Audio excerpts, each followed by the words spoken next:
AC Milan, PSG. David, qu'est-ce que toi t'attends de ce match? Ah bah là, clairement, c'est le tournant de ce début de saison pour le PSG. Hein. On attend vraiment que le PSG démontre son niveau à l'Europe entière sur cette double confrontation face à Milan. Donc mercredi au Parc et la semaine prochaine à Milan. Voilà, là il faut vraiment que le PSG démontre sa supériorité face à Milan. On est loin d'être certain à l'instant où on se parle que ce soit le cas, évidemment. Et on aurait Greg avec nous, il nous dirait que Milan est favori, probablement. Moi, j'espère que le PSG va faire deux gros matchs, même pas un, deux gros matchs face à Milan, avec une supériorité technique et comptable, parce que c'est le tournant, c'est là qu'on attend vraiment Luis Enrique.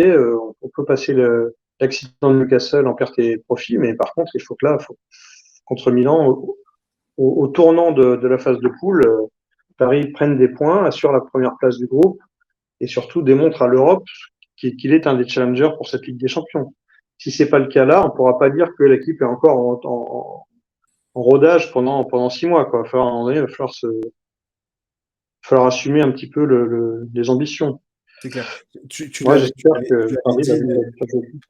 pareil, on l'avait dit juste avant. Donc, c'est une double confrontation avec le Milan, donc match aller, match retour. Voilà, en match de poule toujours, mais voilà, c'est une double confrontation là direct. Il faut prendre combien de points contre l'AC Milan? Il faut prendre minimum 4 points et j'espère 6 points. Si on rentre un tout petit peu dans le détail, Paris, on avait depuis le début de la saison, on avait beaucoup de mal à voir Gonzalo Ramos. Là, on a enfin vu Gonzalo Ramos ce week-end et depuis quelques matchs, ça commence à ressembler à quelque chose en attaque. Il commence à y avoir un peu de lien entre les attaquants. Et puis je pense que Lucien Enrique ne fera plus jamais cette bêtise de jouer avec 2 minutes de terrain. Ça, c'était complètement fou à Newcastle. Et je pense que là, c'est terminé, cette bêtise, là, cette blague. Mhm. Bon, après Milan, évidemment, c'est très fort à tous les postes. Hein. C'est une magnifique équipe. Mhm. D'ailleurs, j'ai vu que dans les rumeurs de transfert, le PSG pouvait s'intéresser à Théo Hernandez éventuellement pour cet hiver ou pour l'été prochain. Et ils sont En sur deux doubleur joueurs de deux joueurs de l'AC Milan. Il y a aussi le milieu de terrain, le milieu milieu de de terrain terrain. néerlandais, ouais. Hernandez. Régis Diers, ouais. Non, non, Milan, c'est un chouette test pour le PSG. Clairement, c'est une belle équipe. Et, euh, et juste, tant qu'on a un peu parlé enfin, tu as un peu parlé de Luis Enrique, tu penses que ça va être, enfin, alors, je sais pas, je suis pas sûr qu'ils remettent Ruiz et Soler, même si les deux marquent, et Ruiz marque un but magnifique, mais tu penses que ce sera quoi la compo? Parce que alors, il y avait ni Dembélé, qui fait pas un début de saison monstrueux, mais voilà, ça reste Non, Dembélé. Il y avait pas là, Kolo. il a clairement fait tourner hein, contre Strasbourg. Donc, Ouais, c'est ce il a que j'allais te aligné. demander. Est-ce que tu penses que c'est faire tourner ou est-ce que tu penses que c'est au contraire, il voulait voir qui était vraiment en forme en ce moment? Parce que voilà, tu l'as dit, Ramos, ça marche plutôt bien. Là, ça a plutôt bien marché. Mbappé, il a fait un bon match. Je Barcola, pense lui, qu'il a voulu mettre un pas match mal. avec. Je pense qu'il a voulu faire tourner pour mettre au repos certains joueurs qui tiraient la langue depuis quelques matchs. Je pense à Achraf Hakimi, par exemple. Mhm. C'est un joueur qui tirait un petit peu la langue. Bon, là, il l'a mis au repos. Les milieux travailleurs Ugarte et Zaire Emery, donc qui ont été mis au repos sur ce match-là. Alors, il a mis les Espagnols. Moi, je pense que c'était peut-être pour les montrer en vue de les vendre au mercato d'hiver, hein, Soler et Ruiz, pour Ok. montrer qu'ils ont encore quelques beaux restes. Et comme ils ont encore un peu de cote en Espagne et en Italie, ben voilà, hein, essayer de les refourguer au mercato d'hiver. Je pense que c'était un showroom, hein, de les aligner titulaires. En plus, ça tombe bien, ils ont marqué, ils ont bien joué sur ce match-là. Mais je pense qu'ils n'ont pas d'avenir au PSG. Ça Ok. va revenir avec Ugarte et Zaire Emery, bien évidemment, au milieu, avec Vitinha qui était là aussi. Et puis devant, je pense qu'il a voulu laisser Gonzalo Ramos libre, justement pour le voir, pour le laisser un peu tranquille, pour le voir sans Colomboigny dans les pattes.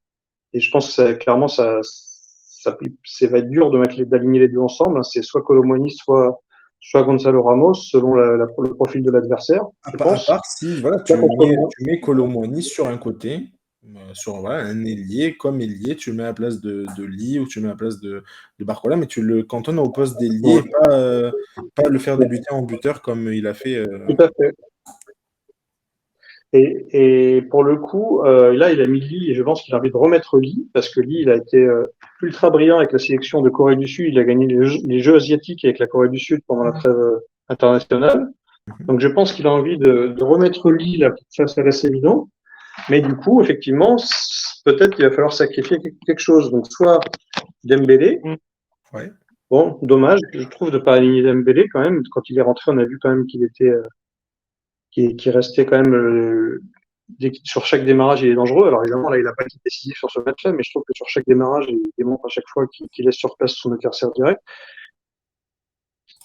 Soit Colomboigny, je pense que Colomboigny, ouais, c'est fou pour un joueur qui a été acheté à 95 millions d'euros d'être remplaçant, mais en même temps, il y a trop de joueurs en attaque là. Il faut faire des choix. Mhm. S'il veut aligner Lee, ben, il va falloir laisser Colomboigny sur le banc. Ramos dans l'axe, Mbappé, Dembélé, puis Lee. Alors dans un poste un peu hybride pour le coup, peut-être une espèce de milieu supplémentaire, Mhm. meneur de jeu pratiquement. Bon, de toute façon, depuis le début de la saison, il joue avec 4 attaquants, donc Il il va va maintenir. continuer avec Mhm. 4 attaquants. Mais C'est ça. Ok. Et du coup, alors, en prono, allez, si on devait se lâcher sur un petit prono entre enfin voilà, PSG Milan, AC Milan, qu'est-ce que toi tu dirais? moi, je vois 2 petites victoires, genre 1-0, 0-1, quelque chose comme ça. 2 petites victoires du PSG sur les Ok, 2 matchs là. très bien. Moi, Je vois pas des cartons. comment? Je ne vois pas des cartons, hein. Je vois des victoires compliquées, mais des victoires quand même les 2 fois. Ok, très bien. Moi, alors, je sais pas trop. J'hésite beaucoup entre ces deux équipes, parce que c'est deux équipes qui ont montré un niveau coup-ci, coup-ça, on va dire, parfois. Le PSG et l'AC Milan. Là, pour ce match-là, peut-être que je pencherai un poil côté PSG, parce qu'il y a ce côté domicile, voilà, Parc des Princes et tout ça, donc je me dis, allez, le PSG va l'emporter. Surtout que donc, l'AC Milan vient de perdre contre la Juve. A perdu aussi a perdu non, a pris une gifle contre l'Inter en Serie A il y a 2 semaines, 3 semaines. Donc dans les gros matchs, l'Inter ne m'a pas, ne m'a- l'Inter, l'AC Milan ne m'a pas du tout rassuré ces derniers temps, que ce soit donc contre la Juve ou contre l'AC Milan, ou contre l'Inter Milan. Donc je me dis contre le PSG, enfin le PSG a vraiment une carte à jouer de les prendre à ce moment-là. Donc je dirais un pareil, allez, un 0 ou 2-1 PSG. Peut-être 2-1 parce que ne pas voir prendre, le PSG prendre 2 buts, là en ce moment ça me semble compliqué, à part quand il joue Strasbourg. Mais un petit 2-1, allez, un petit 2-1 PSG.